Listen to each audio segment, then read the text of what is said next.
infrastructure needs, you know, in my opinion, are very much a challenge each and every day. So hopefully this is a project that the community sees as a worthwhile one and supports. Thank you, John. Okay. One more question, and then we can go ahead, Ginny. Oh, I was just going to on the screen behind us are the upcoming school committee meetings that are going to the other schools. We will also be attending those as well as PA meetings to try to keep the public updated. And also I wanted to bring your attention to our website. We are now on Facebook as well. And if you could visit our website, there should be a link to a YouTube video that Helen has worked on, and it shows a lot of the inefficiencies in the high school, at the high school and the middle school, and it's very informative. So if you were to go to our website and click on the link, it's a worthwhile video to check out. And I just wanted to introduce Greg Simons. He will be heading up the citizen side of the school building committee to get people involved. Yeah. Okay. Oh, it's going out. Okay, perfect. Yeah, just a quick introduction. My name's Jeff Simons, and have been involved with school override projects for over 15 years here in town, pretty much the whole cycle. And we can hope all we want that this thing happens, but it's not going to happen without some extremely hard work. It's going to be a major convincing job to get people from town to go for a project. This is the largest thing we've ever attempted. There have been numerous override votes in the past. We've probably lost 2 for every 1 that we won. Starting with when I moved to town 25 years ago, the Murphy School had closed, the little school was down. We had a couple of elementary schools, the former school here, and we started this process about 15 to 25 years ago of dealing with the much increased school age population.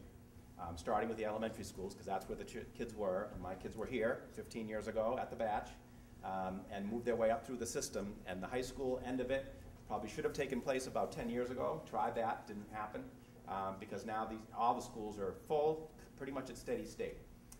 But we need to convince people that this is the right time to do this expensive project. It's going to be a lot of money for people, but we have to convince them that this is the best time to do it because of the way the economy is right now. That's when materials are going to be low, labor is going to be competitive.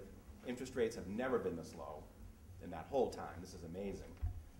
And of course, it's a long project. It's a 50-year life plus project. So as tough as times might be right now, this is something that, there'll be recessions and booms and 3 times, 4 times that over the period of that, next 30 to 50 years. Jeff, also, if anybody wants to get in touch with Jeff to assist him in trying to work in the community and promote this project, that would be great. I'm sure Jeff would be glad to work with anybody that's here. And the other thing is, again, and we are going to have to move on, Jeff, to the presentation by the batch, but we're not going to be able to pass this project without help from a lot of people. So we need you, if you believe in this project, to talk to your family, your friends, your neighbors. If you need extra information or more information, you can contact anybody in the Secondary School Building Committee or the school committee or Jeff, which would be a great resource. The time to do that is very soon. Once this gets going in December, it's going to be a very, very short window to run the campaign. So the next couple months, as busy they are with holidays and all, now's the time to put your hand up and get involved, because we need to get that infrastructure ready to go and hit the ground come December, January, when there's going to be a very short window of just maybe several weeks to get the vote out and have the town meeting and then have the special election. And if you're a batch parent, your kids will be the first kids in this new school. So at the high school level, at least, not necessarily the middle school, but at the high school level. So again, it's for your kids. It's for all the kids that in North Reading who are coming up from elementary school and who haven't even started elementary school. This is the future of the community, I think. And I'm not sure that we're going to have an opportunity like this again. Sean, one more comment, and then we're going to move on. One comment. This is probably the biggest campaign we'll have in this town in many, many years to come. As it may have been touched on earlier, the Secondary School Building Committee, we can't advocate for this project. We can just present you with the facts. But Jeff is spearheading this campaign, so I encourage all of you, whatever time you have, jump on board. If you want this project to pass, we need you. It is the biggest political campaign, and it is a political campaign. Okay, we are going to move on with the badge presentation, but anybody that, again, has questions or wants to discuss this, please hang around, and we'll do that immediately after the badge presentation. Okay, I'm going to turn over to Mr. Colleen. 96 million reasons. Good evening. Welcome to the Bachelor School. I wanted to just quickly get through, so if you have any other questions, I have your audience here. We have people, mostly teachers, but one student who is here in front of you. Well, she's going to talk about that. I won't do that. But our focus is, one, we have a Veterans Day Assembly coming up in November. And then also, we just wanted to share some of the technology investments that we've made at the school through generous donations of our parents' organization, as well as the school budget, to give you an idea of how we're using that technology in the classroom. So I'll introduce each player as they come up. But for right now, I want to introduce a third grade student, Celia Standell.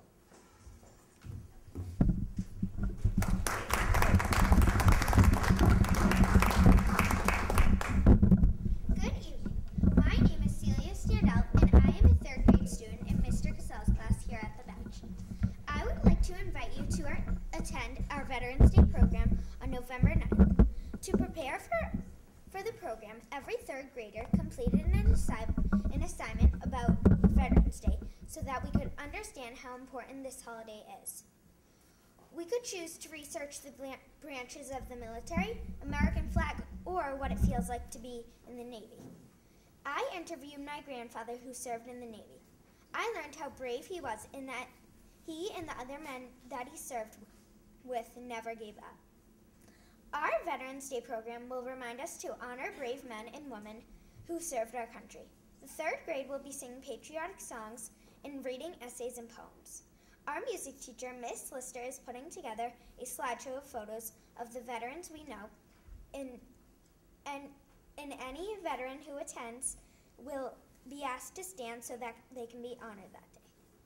During the show, we will be singing a song called Thinking of You by Teresa Jennings. This song reminds us what it must feel like to worry and wonder about someone you love who was on active duty in the military. I would like to sing it for you now.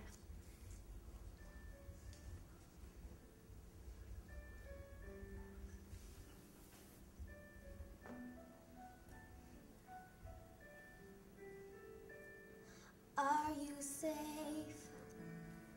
Are you happy? Are you doing okay today?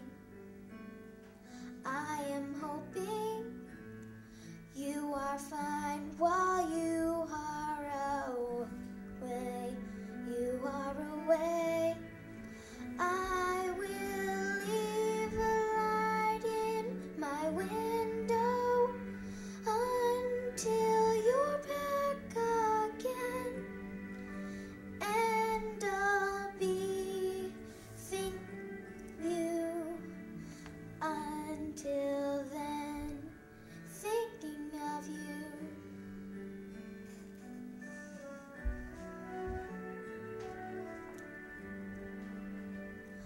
Are you safe? Are you happy?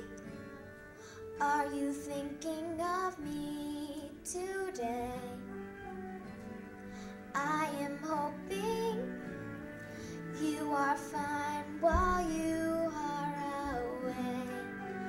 You are away.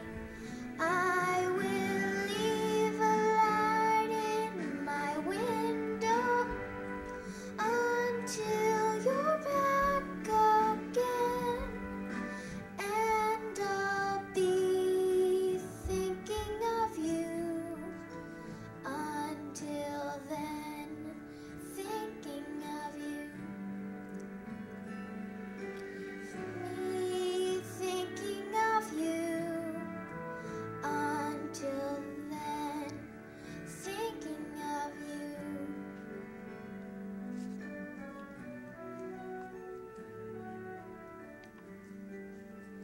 Thinking of you.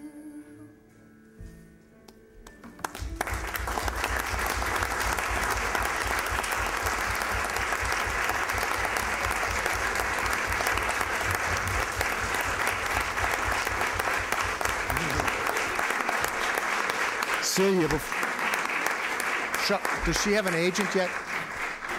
She does have an agent? She's standing right behind. All right. She was, it's funny, one of those things that we knew she was the only student performing tonight, coming tonight, whether it was going to be to just hand out the invitations to the Veterans Day Assembly. She didn't want to miss this opportunity to be able to perform in front of the group. So Excellent. as a third grader, that's something we're looking to tap into for the next 3 years here at the school. That was an excellent job, Celia. Congratulations. Thank you, Celia.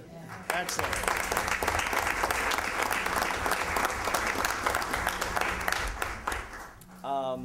Before we go any further, now we're going to focus on the technology, which is just a couple of brief things. But I wanted to recognize one, upon entering this evening, there was a slideshow that was put together by Ms. Lister that had pictures from the 2010-2011 school year. That was put, we're trying to use a little bit more video on our website for a couple of reasons. One, we have all this technology to be able to capture more of what kids are doing and put up. Two, we've also added a SchoolTube link to our website, so we're working on uploading and sharing brief videos up there of student work and performance. I also want to thank my school council for attending tonight. We posted a meeting, joint meeting, to be able to learn more about the secondary school building project. This evening I have Carol Smith, classroom teacher Katie Stewart, school psychologist Tabitha Hydorn, Carla Lister, and Ms. Hampoin. Is that it from the school council? Okay, great. Now, one of the things, our Bachelor Parents organization, the past couple of years, we're focused on smart board technology. One of the things that we learned after putting a smart board in a first grade classroom was it was somewhat difficult for our 6 and 7-year-olds to access and manipulate the technology. So leave it to Smart Technology to have created something called a Smart Table, which was something that we have implemented at the kindergarten level. So right now I'm going to introduce our kindergarten team to come up and just tell you a little bit about this technology coming up right now, which they love doing. Talking to 5-year-olds is a lot different than talking to adults, so this is probably one of the favorite things I ask them to do all year. I have Sarah Grimblis in the black, Catherine Fay in the pink. I was looking for a fancy pink color. I couldn't come up with it. And Carolyn Kane in the purple. So we have our 2 full-day kindergarten and our half-day kindergarten teacher here. If you want, I will. That we have some pictures too, but yes. Smart table. Is that too far? Yeah, we don't plug All right, great. Right. Okay. Technology, but we need a plug. We were brainstorming a few things that we have found to be a benefit to the Smart Table, and one thing is that it taps into another modality of learning. It encourages small group conversations. We can set up, we like to have about 4 students around the table at a time, and it's those 4 kids having that small group conversation. It promotes that collaboration and cooperation. When the salesperson came to pitch the Smart Table to us and tell us what they knew about the Smart Table, they used the term that sandbox kind of effect, and that's how we envision it too. It's the kids in the sandbox just being able to be kids in the sandbox. So this promotes that sense of collaboration and cooperation. It's very easy for the kids to manage, and above all, it makes learning fun. So there's a program that goes with it that's downloaded onto our computers, and we can set up different programs, different alphabet activities, rhyming activities, Numbers, yeah. any skill that we want to reinforce, we can put onto this. And we can also go out onto the Smart Exchange and download other programs that other teachers have made wherever they might be from. So we're very good at sharing all the different work that we do as well. So we had it out here for a few people to play, and if you go to the next, you can see there they are. They're doing, which one is that? Is that the rhyming? That's rhyming. They're working on the rhyming, and it gives, the nice part is it gives the kids instant feedback. They know whether or not they have the answer correct or if they have it wrong. It'll bounce the answer out if they got it wrong, or it'll suck it back in if they do have it And right. They have to work together. They can't move on to the next level until they've all worked together to come to the correct To the answer. answer. If you go to the next one, you'll see, I don't know, there it is. Yep. Ta-da, they did it. So there is a sound component to it, and there is that little reward system that they that they immediately tune in. So that also gives us a chance to kind of phase back as well. We like to be there just to